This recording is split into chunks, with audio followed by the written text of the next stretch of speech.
Hey there guys, Zologe here with a bit of a discussion. Today we're going to be talking about the Necloths. I haven't been talking about these cards yet, but it's an archetype that I'm very excited to play because it brings rituals back into the game because they got some really interesting cards like the friggin' Kaleidomir and Exomir.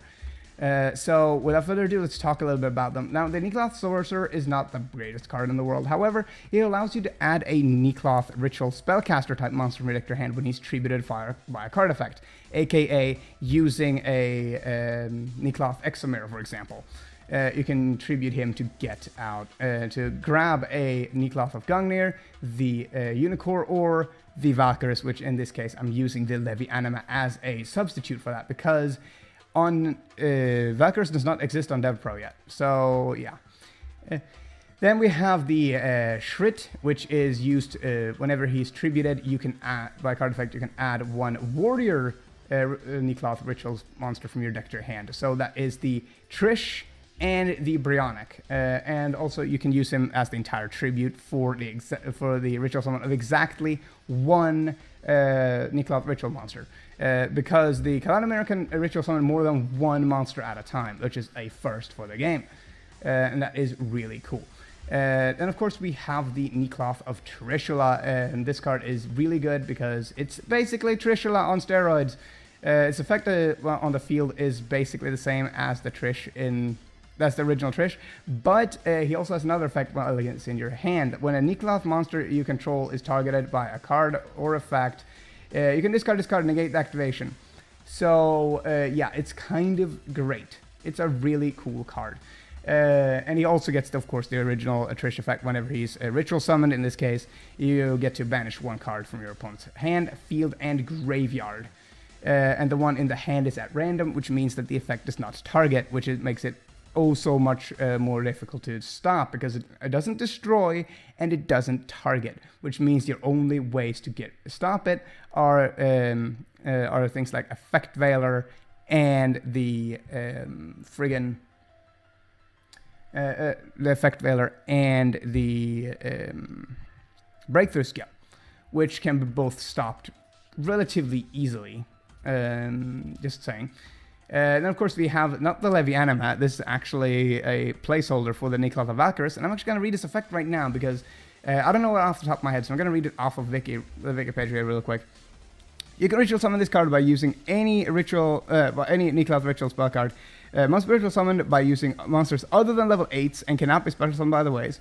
When an opponent's monster declares an attack, you can banish one Necloth card from your graveyard, then discard this card. Negate that attack, then end the battle phase. This is a quick effect. You can tribute one or two monsters from your hand and or your side of the field. And if you do draw one card for each card attributed, you can only use each effect of Necloth of Valkyries once per turn. So now, what does this do for us? Well, it allows us to go +4 with the Necloth of Shrit and the Sorcerer.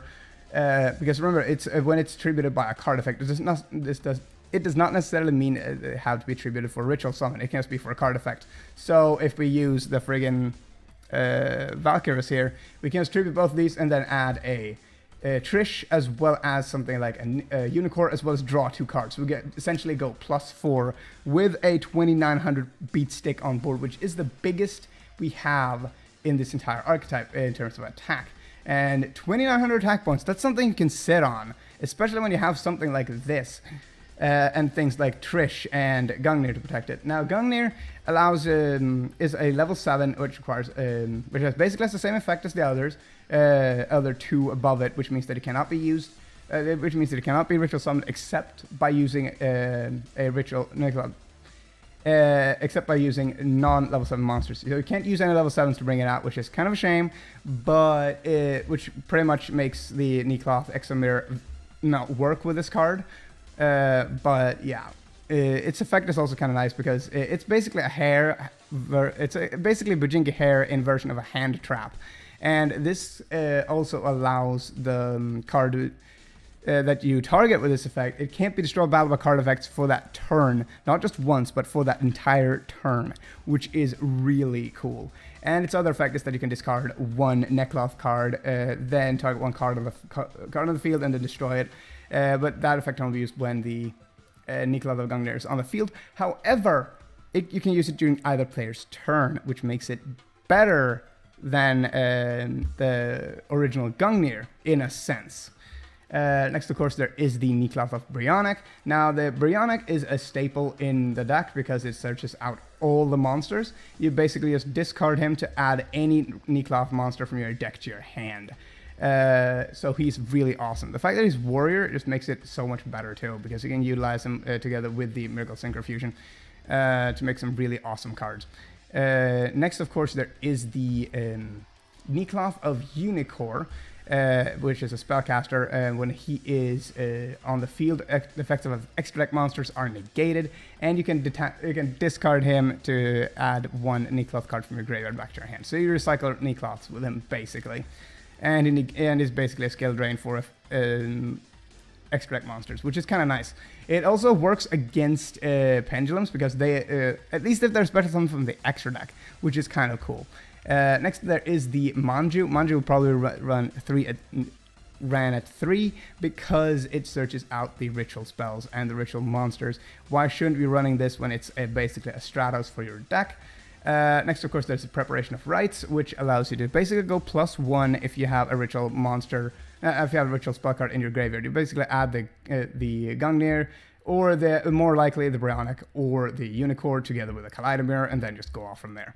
Then we have the Advanced Ritual Art. Now, Advanced Ritual Art, I'm not going to see getting too much play in this, surprisingly, because this deck runs monsters which can't be ritual summoned by using a single monster. It needs to be 2 of them.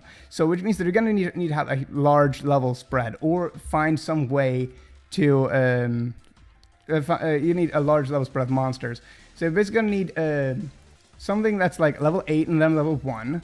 Then you're going to need a level 7 and level 1, and level 6 and level 1. And I'm not prepared to run it in this. However, if you run the stun variant, which is going to be the Brionac and the Unicorn, which locks your opponent out of their extra deck, basically, this card could be really valuable. Then, of course, there's the Exomir. Now, Exomir just allows you to tribute monsters you control or your side of the field, or you can also use Necloth monsters in your graveyard by banishing them, which is really powerful. Also, you can potentially run the what they're called, the Djinns. You can also run in combination with the Brionac to make the extra stun even harder, which is really strong. And of course, we have the Kaleidomir. This card is absolutely awesome because it allows you to ritual summon more than one ritual monster with just one card, and you use monsters from your extra deck for it. So cards like Barkion, the Explosive Magician, Psychoconduct Behemoth, Junk Guard, all these are going to be used for the Brionac. Then, of course, the Natura Beast might be used if we ever get a level 5 Necloth ritual monster, which I think we will, considering we have Valkyries and Unicorn already, so we might get a Reagan eventually. And unless Konami just sees ahead and goes like, oh, let's make it so that they can only use level 2s and level 3s for it, then people are going to be running Beast and the Barkion, because this card is just absolutely stupid. Because this basically Kaleidomir basically opens up plays with the Miracle Synchro Fusion. And finally, Miracle Synchro Fusion, of course, that's why I have all of these here. Now, the Miracle Synchro Fusion is really good because we have Kaleidomir, because we have access to Kaleidomir, allowing us to get out some ridiculously powerful monsters, like the friggin' Naturia Exterio, the Supreme Arcanite Magician, the Ultimate Axon Kicker, the Dragonite Draco Equus, and of course the Naturia Gaius Leo. And it's just powerful. It's very powerful. If we get that level 5 that level 5 Necloth monster, it would be actually cool to get the Necloth of Barkion. That would actually be kind of nice, and the Necloth of Beast.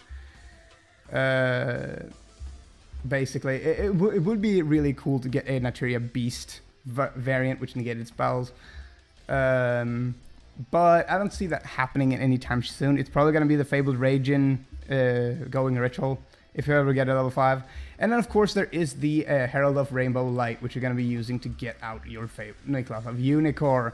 because when this card is sent to the graveyard, it doesn't necessarily matter how it's sent to the graveyard. As long as it's sent to the graveyard, you can add 1 ritual monster or 1 ritual spell card from your deck to your hand, which helps out the deck immensely.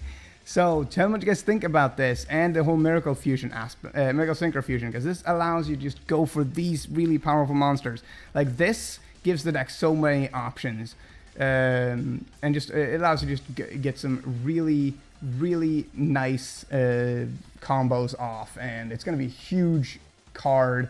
I mean, like the 3200 attack of this monster is something you can sit on. The same goes for the 2800 of Exterio and the beefy Arcanite Supreme Arcanite Magician with its 3400 attack.